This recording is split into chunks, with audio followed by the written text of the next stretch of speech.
Welcome to episode 40 of Cougs on Cougs. I'm Jess here with Mary. Hi. And we are coming off a win, a double overtime win on homecoming night. Win's a win.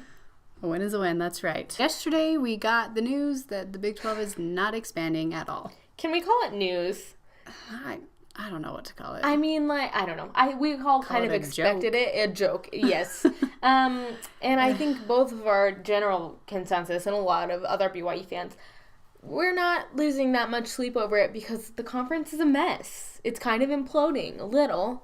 I think a lot of us were prepared for this. I mean, I didn't expect them to do anything today. I would have been shocked if they added anyone. Yeah, and they haven't, and they aren't, and now I hope they don't survive much longer. Death to the Big 12.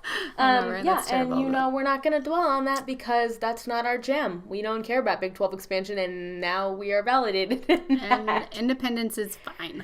Yeah, independence is working. We'll get to our quote of the week, which we always start with, and this is a great one. It came to us via the Coordinator's Corner on Monday, which is great to listen to. I usually tune in on Facebook Live. I don't know how you usually watch it. Facebook Live. It's cool to see them. And this came from the first half hour. That was with Ty this week. And Greg was spouting off some numbers to Ty. And Ty was like, listen, I don't really care about numbers. You play to win the game. And Greg said, oh, we've got Herm Edwards with us. And you know what? We're just going to let you hear the soundbite because it was just that wonderful. That's my favorite quote of all time is, you play so to win the game. Hello? Hello? You play to win the game.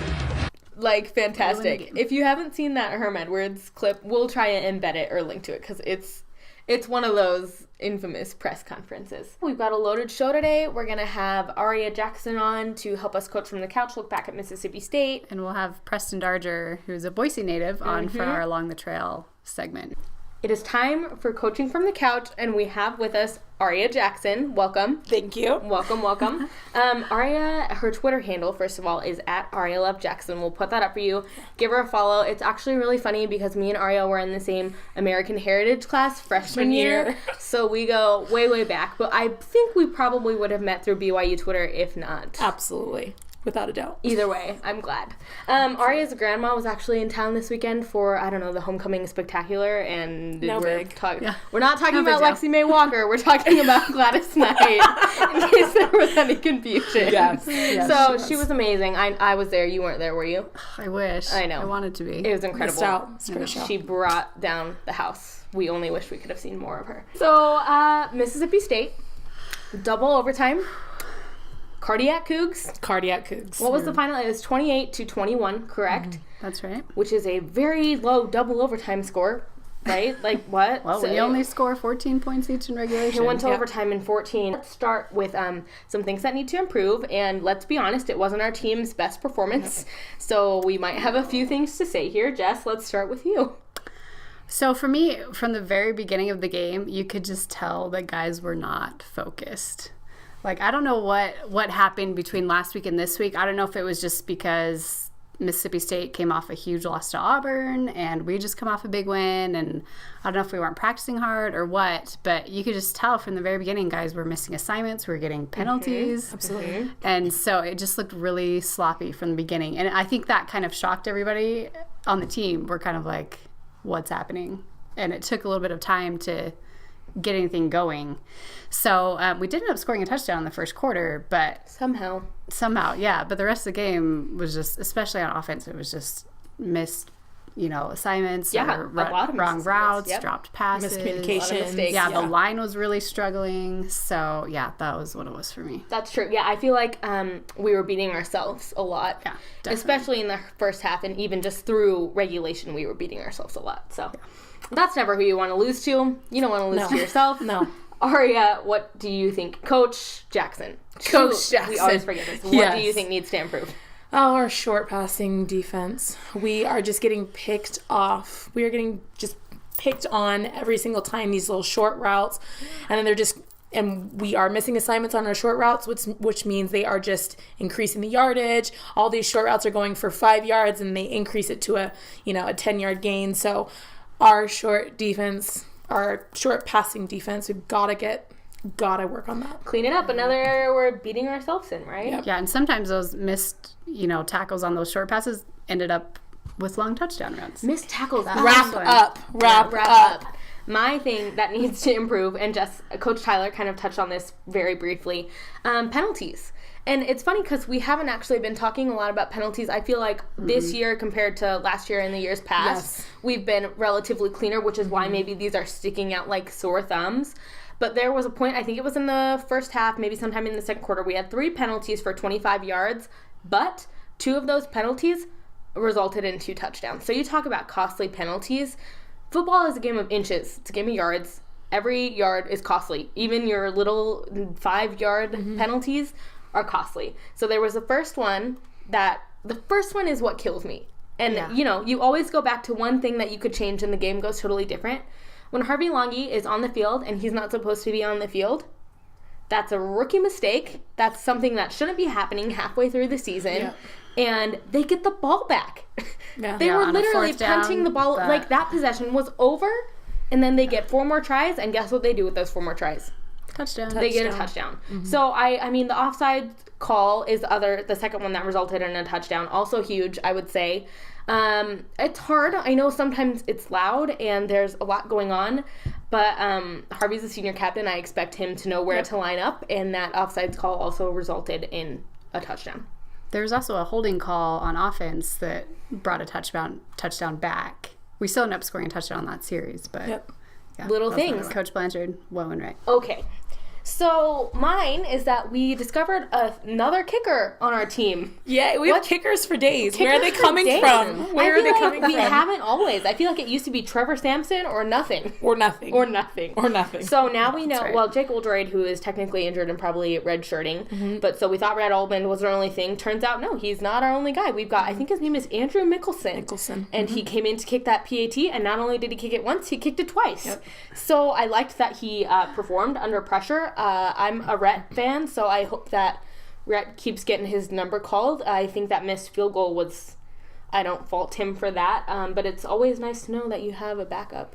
And then another little thing I wanted to say, I feel like I've been complaining about receivers for weeks and weeks.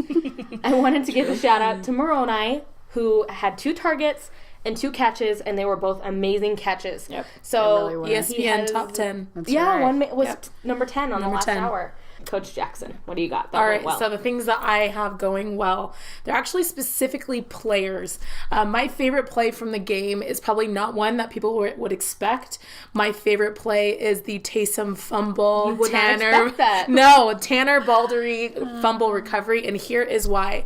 Jamal Williams broke the all-time leading rushing We haven't record. mentioned that yet. Yes. Yes. Congratulations, Jamal. Awesome job.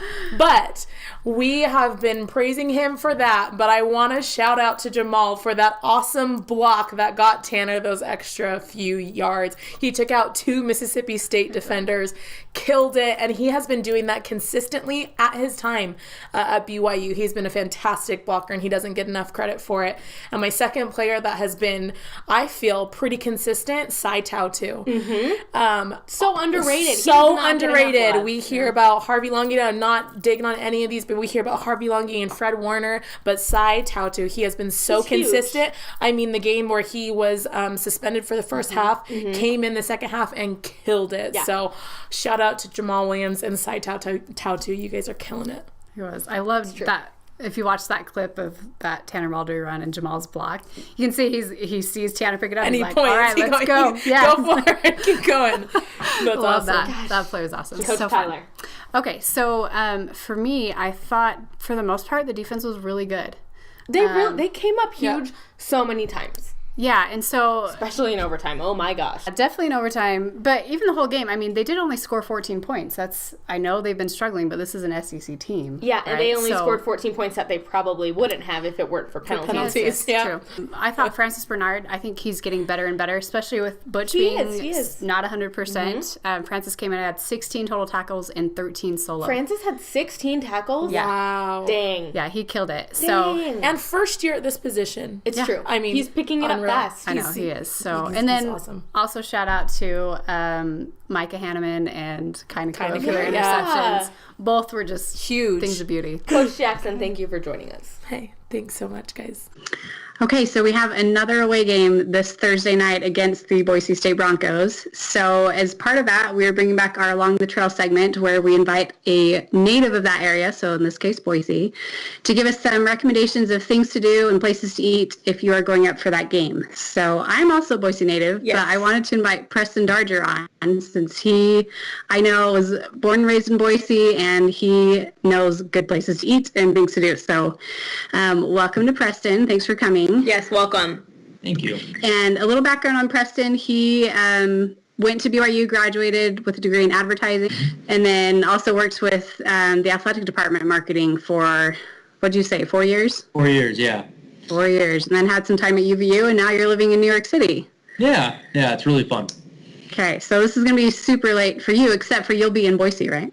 I will fly out in a few days. We're really excited about it. And Preston also, he went to Timberline, which is where the Mangums went before Tanner transferred to Eagle. To my high school. To where Jess went. So, wow, look at you two. I'm just like odd man out right here. here. That was way before me, though. I'm way older than Tanner. As you guys know, our format for this is kind of we want to share some things for you to do if you're traveling to the Boise area and more importantly, maybe some things for you to eat.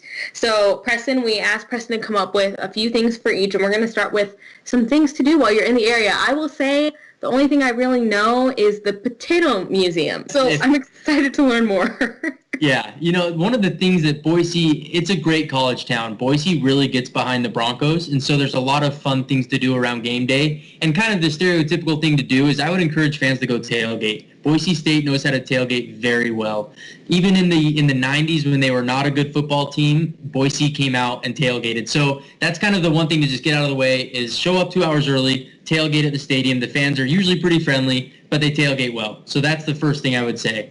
So at the stadium is where they do it, just in the lots around. So they shut down the parking lot, and it's all tailgating. You can't miss it. And they do it right. You'll see a lot of fun vans that are decked out in Boise State gear. And I think, as you know, there's going to be tons of BYU fans. So it'll be a fun tailgating experience, something that you should try. It's very underrated in Boise. One of my favorite things about Boise is there's a river going through it, and the river goes right behind the stadium, and there's a path along the river called the Green Belt, and it is beautiful, and it's a great place to walk or to bike. And so if you go in Thursday before the game and you have a few hours to kill during the day, walk along the Green Belt and see the leaves. It'll be beautiful. It's a great way to see downtown and campus, all from one pathway. So I would encourage you, if you're taking your kids, just go spend 30 minutes on the Greenbelt along the Boise River, and you'll get to see a lot of Boise from a really unique perspective. The last thing I would say is, in Provo, a lot of people will hike the Y to get a great perspective of Provo. In Boise, they have what we call Table Rock. It's a much shorter and much easier hike. It only takes about 15 minutes, but it's a great way to see the city. They call the city of trees. They call Boise the city of trees because there's lots of trees. They're all turning colors right now. So walk up to the top of Table Rock and overlook the city of Boise, and you'll see a lot of great colors. It's a very easy hike. My grandma could do it without any question. But it's a great way to see the city as well. So I would hike Table Rock and just really kind of get a view of what Boise's all about. And then if you get bored, go downtown. Boise downtown has a lot of fun restaurants, a lot of things to do. It'll be pretty fun after the game. If you want to go, hopefully we're partying after the game. Hopefully we're not, trying to drown our sorrows. But downtown Boise is a great place. I highly endorse all of those. All good. Would you add anything? Yeah. What would you add? Ooh. The train depot is pretty cool. Yeah, sure. That's another nice view of downtown too. So make your way up to the train table. Train depot, I guess. Okay. One of the nice things about Boise is everything around campus and downtown is walking distance. So you could really park your car at the stadium in the morning when you get there, whatever, and walk everywhere within 15 to 20 minutes. That's nice. It's just really nice that way. Okay, food. I'm interested to hear what you recommend. So I love good food, and so I love going around to try new places. There's 3 places that you can't miss. The first one is you have to go. It's called Boise Fry Company.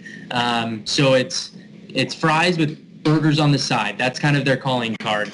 So you go in, you can order 17 or 18 different kinds of French fries, try many different homemade ketchups, homemade salts, and then you order a burger on the side.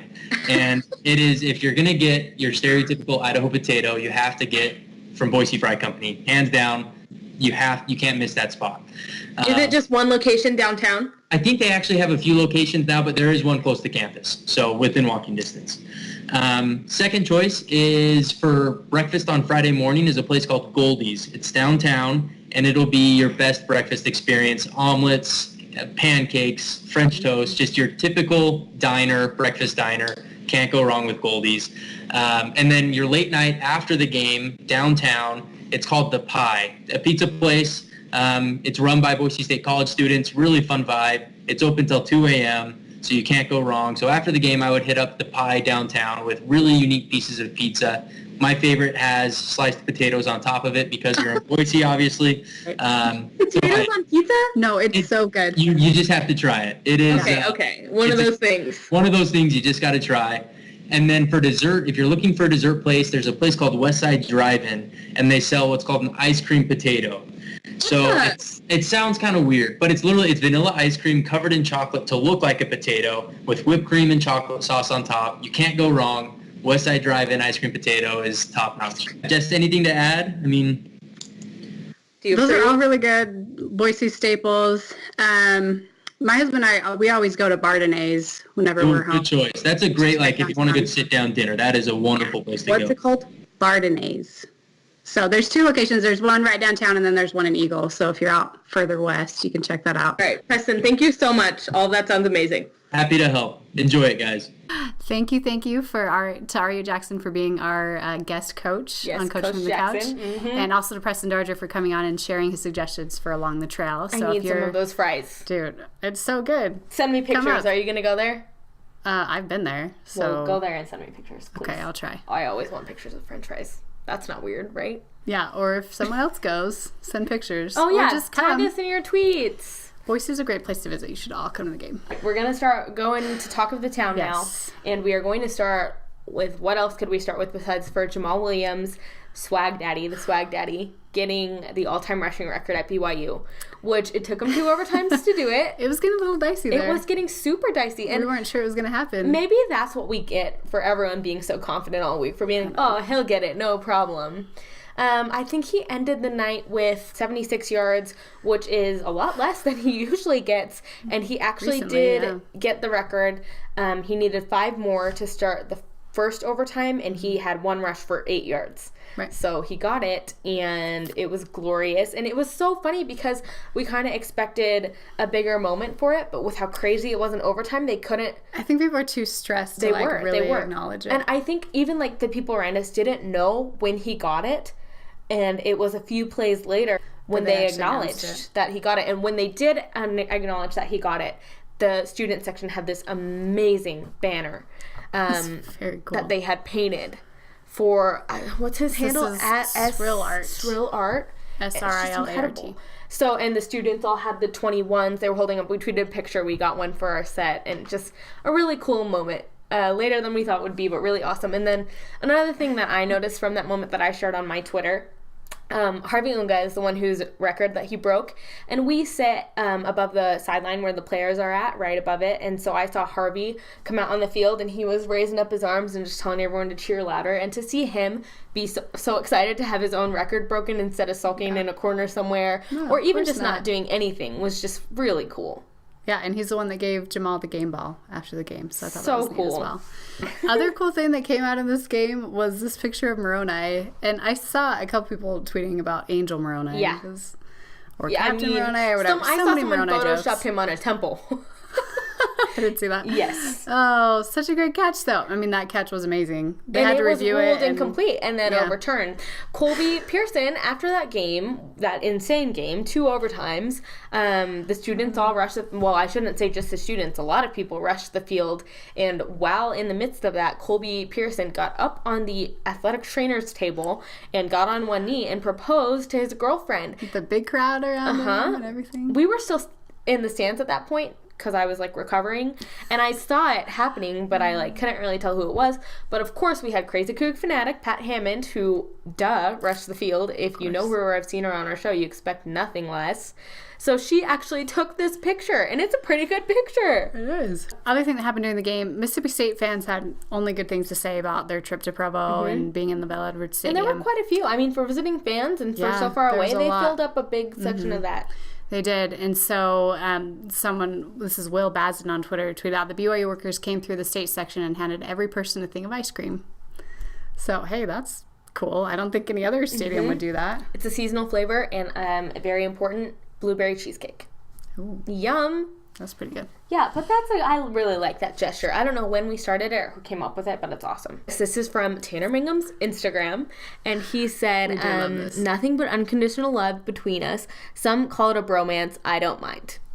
We call it a bromance. We are the some who call it a bromance. But that's a really good picture of them from Mississippi State. Aww. And yeah, we'll never forget the story of Tanner sleeping on the floor at Matt's dorm. I know. Love that. So great. Happy birthday, Happy Matt. birthday to Matt, yes. The basketball team was at the football game on Friday night, and they were announcing, the Boom Shakalaka that's coming up this Friday night, and then season comes in just like a few weeks. You know what I noticed? They didn't announce Corbin, but he is on the team.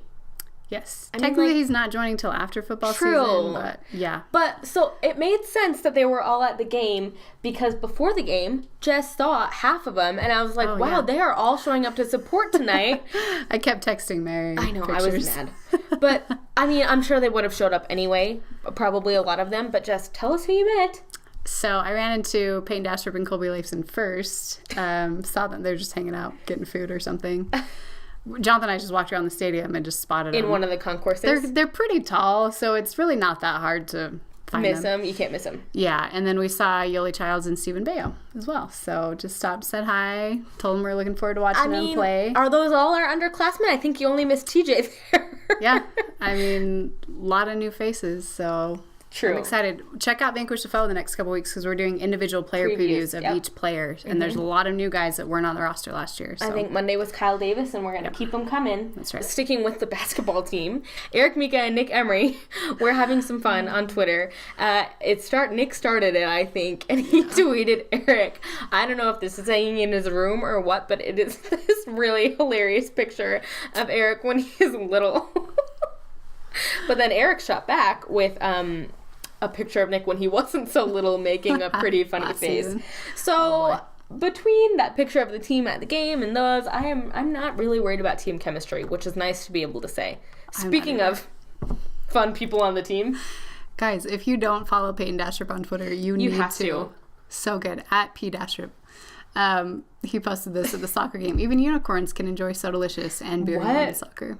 And he's wearing a unicorn onesie or something. I don't know. We don't know. He's so much fun, though. Our last thing that we have in Talk of the Town is that Whitney is out with Jimmer in China. So here they are with is it the second tallest building in the world? Is that what it says?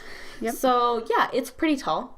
And I think Jimmer's kind of just waiting for the season to start over there. And she posted a few other pictures if you go to her Instagram. It's funny that she said that 25 million people live there and she still managed to run into a kid. Oh, yeah, I forgot it said that on... That's Dude, hilarious. The Mormon world is too small. So funny. So small.